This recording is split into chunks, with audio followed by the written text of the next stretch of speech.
प्यारे बच्चों, कैसे हो आप सब? अच्छे हो ना? आज मैं आप लोगों को कक्षा 7 की हिंदी पाठ्य पुस्तक की एक कहानी पोथी सुनाने जा रही हूँ, जिसे वाल्टर भेंगरा तरुण जी ने लिखा है। वाल्टर भेंगरा तरुण जी का जन्म 10 मई 1947 ईस्वी को झारखंड के खूंटी जिले में हुआ था। बचपन में वे एक गायक बनना चाहते थे, लेकिन संगीत सीखने के लिए उनके परिवार की हालात ऐसी नहीं थी कि वे उनके इस शौक को पूरा कर सके। इसलिए वाल्टर जी निराश हो गए और लेखन कार्य की ओर आकर्षित हुए। बचपन में उनके पिताजी का देहांत हो जाने के कारण पढ़ाई जारी रखने का सिलसिला भी रुक रुक कर हुआ। कई सारी बाधाओं को पार करते हुए 1970 में उन्होंने सेंट जेवियर्स कॉलेज रांची से अपने बीए की परीक्षा पास की। बाद में उन्होंने दिल्ली से पत्रकारिता का पाठ्यक्रम भी पूरा किया। उसके बाद पटना आए, कृत संकल्प नामक मासिक पत्रिका का 8 साल तक संपादन किया। वाल्टर जी ने अपनी लेखनी के माध्यम से आदिवासी समाज, यहाँ के वंचित समाज समस्याओं पर कई सारी किताबें लिखी है, जैसे जंगल की ललकार, अपना अपना युद्ध, एक उपन्यास लौटते हुए के लिए 2017 में अयोध्या प्रसाद खत्री स्मृति सम्मान भी इन्हें प्राप्त हुआ है। प्रस्तुत कहानी पोथी में झारखंड के ग्रामीण जीवन का चित्रण है। खेतों में रासायनिक उर्वरक, कीटनाशक के बढ़ते प्रयोग से आसपास के तालाबों में खेतों से मछलियां जो है वो गायब हो रही है, और इसी विडंबना को बताते हुए जो है ये कहानी जो है लिखी गई है। ये कहानी छोटी सी मछली पोथी के माध्यम से इन्हीं मुद्दों पर हमारा ध्यान खींचती है। तो चलो बच्चों, हम सुनते हैं ये कहानी, और जिसका शीर्षक है पोथी। रात को अच्छी बारिश हुई थी और बूधन काफी खुश था, क्योंकि गांव के दोहर से निकले नाले में पानी भर जाएगा। ऐसे में नदी की मछलियां खेतों की ओर आएगी और सुबह वो जल्दी उठकर कुमनी और झोरी लेकर के निकल पड़ेगा। धूप निकलते ही मछलियां उछलती कूदती बहाव की विपरीत दिशा में तैरने लगती है। उस समय झोरी में उन्हें फंसाना आसान होता है। कुमनी यानी कि बांस का बना हुआ जिससे मछली फंसाई जाती है, और झोरी यानी थैला। यही वो सोच रहा था कि अचानक वो उत्सुक बहुत खुश हो रहा था, क्योंकि उसका सपना पूरा हो रहा था, और उसने तभी माँ को आवाज़ दी।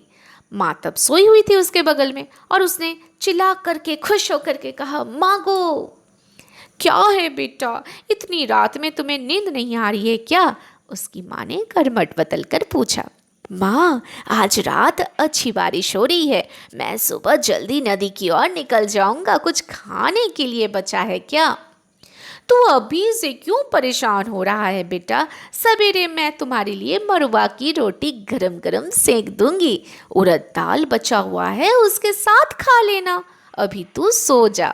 उसकी माँ ने अपनी चादर खींचते हुए कहा। तभी अचानक बिजली की तेज चमक के साथ कहीं दूर से बादल के कड़कने की आवाज आती हुई सुनाई दी।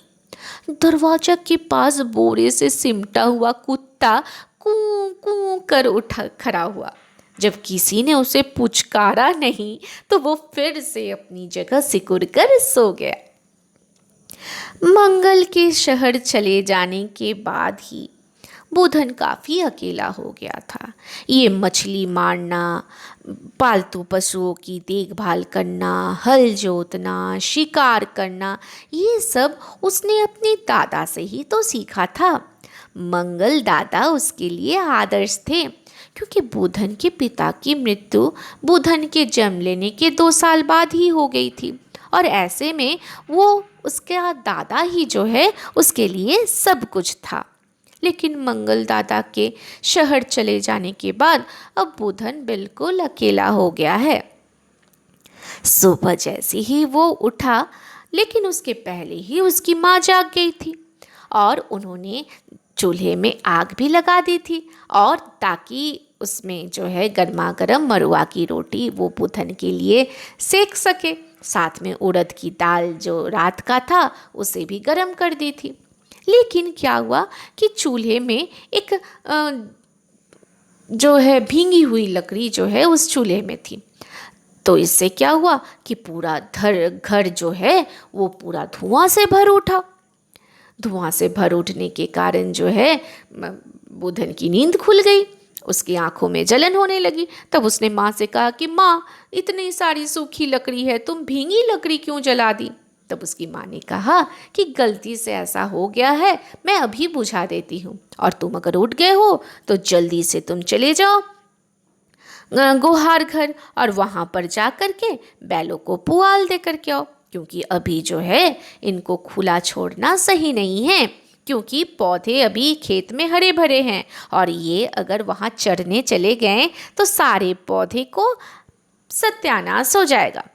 अब बुधन ने कहा हाँ बिल्कुल सही बात है, और इस तरह से वो जो है वहाँ से दातुन किया और फिर एक पीढ़ा लेकर के अपनी माँ के सामने चूल्हे के पास जाकर बैठ गया, जहाँ पर वो कांसे की थाली में गर्मा गर्म रोटियां और उड़द दाल जो है वो खाया।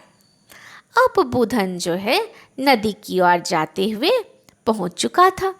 अब वहाँ पर उसने देखा कि जो मुहाने पर पहुंच करके वो अपना झोरी निकाला और दोहर की ओर आने वाले नाले में डालता, फिर उसे उठा लेता, और हर बार जो है 10-15 पोठी मछलियाँ झोरी में फंसी जाती। उन्हें बांस से बने टोकरी में वो भरता जाता। चूँकि पिछली रात खूब बारिश हुई थी, इसीलिए पानी मटमैला हो गया था, इसीलिए पानी के अंदर वो देख नहीं पा रहा था। अंदाज से ही वो अपना जाल डालता और मछलियाँ फंसने पर उत्साहित होकर उल्लासित होता। और इसी तरह जो है उसकी जो आधी टोकरियाँ है वो मछलियों से भर चुकी थी। पहले तो गरई और अन्य छोटी मछलियाँ भी मिल जाती थी, लेकिन अब मछलियाँ भी कम आने लगी है। इसके पीछे बहुत बड़ा कारण है। पहले क्या था कि गाँव के किसान जो है खेतों में गोबर से बनी हुई खाद, घास, यही सब डालते थे। लेकिन अब क्या है, अच्छी पैदावार बढ़ाने के लिए लोग यूरिया, सल्फेट ये सब डालने लगे हैं, जिससे क्या होता है कि अब रासायनिक स्प्रे बाज़ार में मिलने लगे हैं। इसके विपरीत ये क्या होता है कि मछलियाँ जो अन्य जीव जंतु पर है इस पर असर पड़ती है, और छोटी मछलियों में बूदू मछलियाँ तो इन रासायनिक दवाओं को बर्दाश्त ही नहीं कर पाती। गेतू और गरई मछली फिर भी सहन कर लेती है, लेकिन अब पोठी मछलियां ही सिर्फ बची हुई है। और यही सब सोचते हुए आ रहा था तो अचानक उसे याद आ गया कि पिछले साल किस प्रकार जो है मौसम की करवट के चलते पूरे खेत किसानों के बर्बाद हो गए थे, और सभी किसानों की आंखों में आंसू आ गए थे। अचानक किसी ने आवाज़ दी, अरे बुधन, क्या सोच रहे हो? अचानक उसने देखा कि सोमा काका उसे आवाज दे रहे हैं। तब उसने कहा, जोहार काका।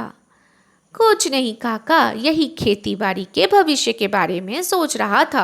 अब पहले जैसा कुछ भी नहीं रहा, बुधन ने थोड़ा झेपते हुए जवाब दिया। तब बुधन ने जो सोमा काका है उन्होंने बुधन से कहा कि हाँ बेटा, अब पहले की तरह कुछ भी नहीं रहा।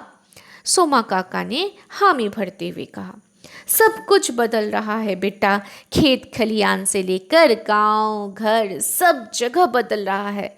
हमने भी तो इसी खेती बाड़ी के बदौलत जिंदगी काट ली, लेकिन अब ऐसा नहीं लगता है।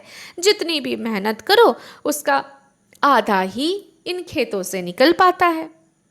अब सोमा काका बहुत उदास हो गए थे। तब उस बुधन ने कहा, हाँ काका, आपने तो पूरी दुनिया देखी है। हम तो जब से बड़े हुए हैं यही देख रहे हैं कि खेती बाड़ी में अब कोई खास फायदा ही नहीं रहा। इसलिए तो मंगल दादा गांव छोड़ करके शहर में काम करने चले गए। बुधन ने कहा, हाँ बेटा, मौसम का यही हाल रहा तो गांव में रहेगा कौन। पेट भरने के साथ तन ढकने के लिए कपड़ा लत्ता और अन्य चीज़ों की भी तो दरकार है। धान बेचे या बचा कर खाएं।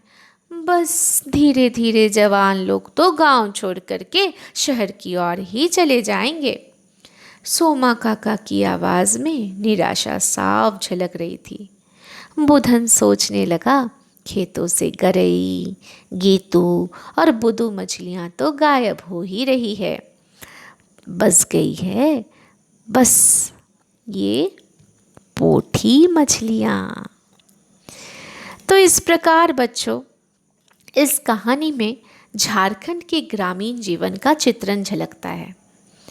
खेतों में रासायनिक उर्वरक कीटनाशक के बढ़ते प्रयोग से नष्ट होती जैव विविधता के कारण आसपास के तालाबों एवं खेतों से मछलियां गायब हो रही है। साथ ही फसल की उपज पर भी इसका बुरा प्रभाव पड़ रहा है। लोग गांव से पलायन कर रहे हैं। ये कहानी छोटी सी मछली पोठी के माध्यम से इन्हीं मुद्दों पर हमारा ध्यान खींचती है।